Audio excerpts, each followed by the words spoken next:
నిలబడి భౌతికముగా తండ్రి దీవించబడేటట్లు, ఆధ్యాత్మికంగా తండ్రి బలపడేటట్లు మీ పరిశుద్ధ మార్గాన్ని అనుదినము కూడా మా నేత్రముల ముందు మా యొక్క జీవితంలో నిలుపుకొని దినదినము కూడా నీ వాక్యము చేత అంటుకట్టబడి ఫలించే స్థితిలో మమ్మలను నిల్వ చేయమని, నూతనంలో ఉన్న ప్రతి అయా వాక్యపు బలమును మాకు దయచేయమని, మా జీవితాలను వ్యర్థము వైపు కాకుండా ఆశీర్వాదం వైపు నడిపించమని, నీ మార్గము పరిశుద్ధమైనది, పరిశుద్ధమైన మార్గమును పరిశుద్ధముగా ఆచరించుటకు, తద్వారా తండ్రి దీవించబడుటకు మీ కృపను మాకు దయచేయమని, నీ మందిరమును దర్శించి విస్తారమైన నీ పరలోకపు దీవెనల చేత నింపమని యేసుక్రీస్తు మహిమ కలిగిన నామమును ప్రార్థించి వేడుకొనుచున్నాను తండ్రి.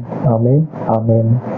దేవుని కృప ఆయన యందు పరిశుద్ధులైనటువంటి మనకందరికీ తోడై ఉండును గాక. ఆమేన్, ఆమేన్.